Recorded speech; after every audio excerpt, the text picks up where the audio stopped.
bisa ungkap dan tetapkan tersangka.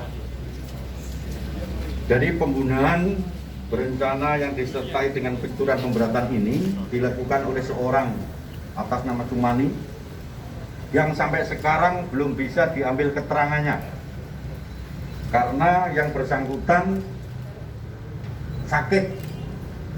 Ini kita awali pada saat kejadian ini adalah tanggal 3 Februari kemarin, yang perkiraannya pembunuhan itu dilaksanakan pada pukul 21 sampai pukul 24. Saya ulangi, tersangka belum kita mintain keterangan, tetapi kita bisa menetapkan bahwa saudara Tsunami adalah seorang tersangka tunggal.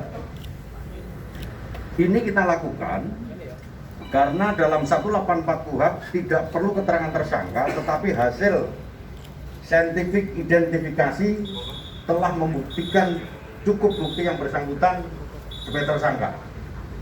Awal mulanya adalah berangkat dari TKP, di mana korban sebanyak 4 orang, ada ayahnya, ada istrinya, ada anaknya, dan ada cucunya, yang 1 hari 1 malam itu meninggal di TKP di rumah. Dari berangkat olah TKP ditemukan ada gelas, di mana gelas itu ada sidik jari. Kemudian tim lapor dan identifikasi mengambil sidik jari itu. Kemudian dengan saintifik identifikasi yang kita punyai, benar match sidik jari itu mengarah seorang tamu yang bernama Sumani. Kita kembangkan lagi dari TKP itu, ya. Kita kembangkan lagi dari TKP itu, kita tarik CCTV. Jadi dari jam J hari H tanggal 5 itu diketahui dari beberapa keterangan saksi dan CCTV, kendaraan yang dipakai pelaku berikut pakaiannya match. Ada seorang saksi yang menyaksikan bahwa kendaraan itu parkir di rumahnya, kemudian pakaian yang digunakan dan helm yang digunakan sama persis dengan waktu kejadian hasil otopsi mayat oleh Bidokes Polda Jawa Tengah, bahwa matinya korban diakibatkan benda tumpul dan benda tajam sekitar diperkirakan mati jam 21 sampai jam 24. Kemudian dari TKP diberangkatkan hasil otopsi meninggalnya korban akibat senjata tajam dan tumpul. Kita kembangkan, mengerucut, kita lakukan penggeledahan di rumah tersangka, ditemukan arit sebagai alat di arit. Jadi karena korbannya ada luka akibat senjata tajam, kemudian kita lakukan penggeledahan di rumah tersangka, ditemukan arit. Di dalam arit ini ditemukan darah. Jadi darah hasil lapor yang kita punyai di arit ini identik dengan darah korban istrinya, yaitu saudari Purwati. Kemudian di samping arit, tersangka kita kembangkan lagi di kuku tersangka, kemudian di kunci kontak tersangka ada darah juga yang identik dengan darah korban. Jadi ini sudah mengerucut terkait dengan pembuktian. Kemudian tersangka masih ulangi, para penyidik kita dari Satreskrim Polres Rembang berikut di BK Polda, kita kembangkan lagi di TKP untuk memperjelas terkait terang tindak pidananya. Ditemukan perhiasan di rumah tersangka. Jadi perhiasannya adalah ditemukan perhiasan di rumah tersangka, diantaranya adalah gelang, kemudian cincin, anting. Di anting ditemukan darah yang identik dengan putrinya. Di anting ini di rumah tersangka ini. Kemudian cincin identik darahnya dengan ibunya. Artinya sudah match bahwa yang bersangkutan mengambil dengan paksa, mencuri dengan paksa pada saat pelaku melakukan upaya paksa terkait dengan pembunuhan, kemudian dibawa pulang dan ditemukan di TKP rumah tersangka. Kemudian, kenapa yang sampai sekarang belum kita lakukan pemeriksaan? Dari tanggal 3 itu malam itu ada beberapa tamu, kemudian mengerucut seorang tamu. Tanggal 4 seorang saksi jam 6.00 itu berangkat ke rumahnya, diketahui banyak mayat atau keluarganya sudah meninggal. Kemudian tanggal 5 kita lakukan pengembangan. Pada saat tanggal 5 bahwa gelas identik, rupanya tersangka sudah merasa bahwa dia nanti akan ditangkap, sehingga berupaya untuk bunuh diri. Entah bunuh diri apa enggak, yang jelas keterangan medis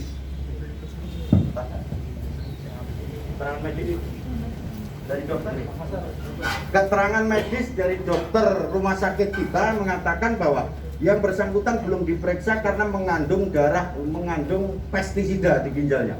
Sampai sekarang masih belum bisa kita mintain keterangan.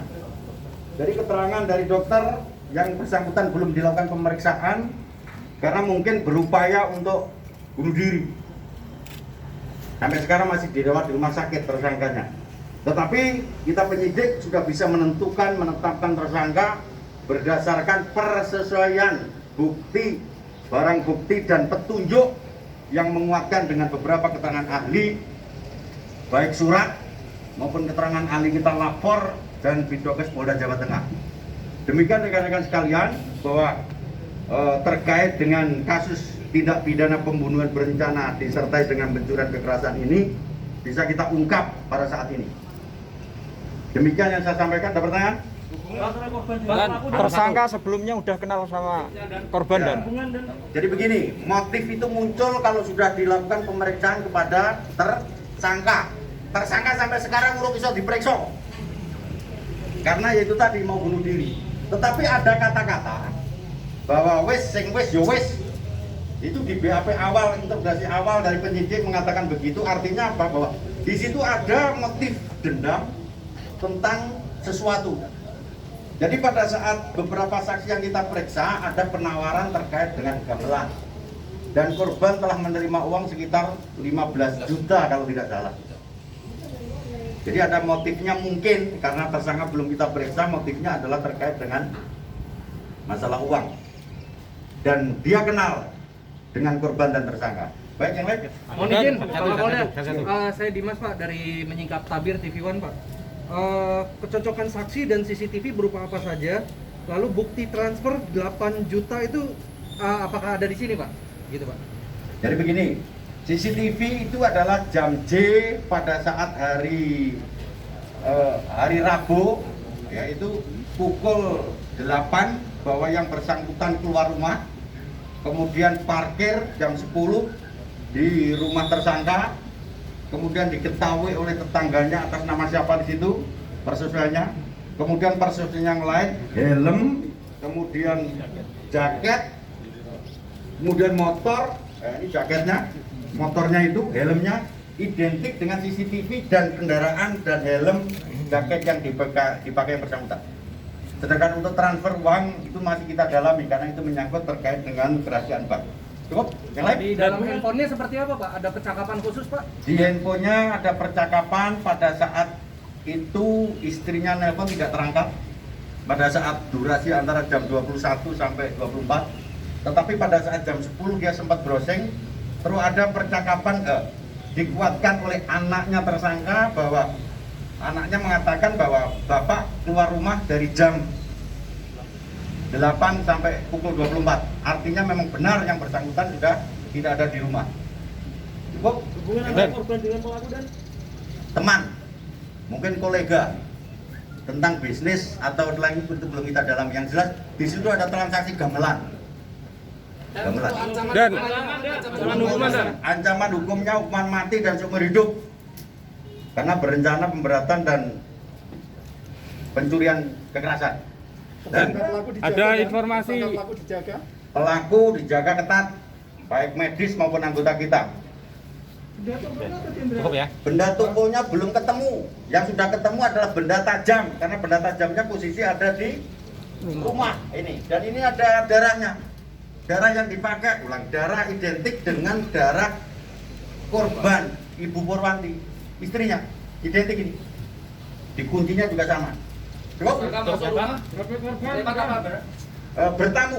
Jadi tersangka bertamu, kemudian disuguhi kopi, di gelas kopinya itu ada sidik jarinya tersangka, kemudian kita lakukan pengambilan sidik jari dengan gelas kopi yang kita punya dan identik dengan pelaku.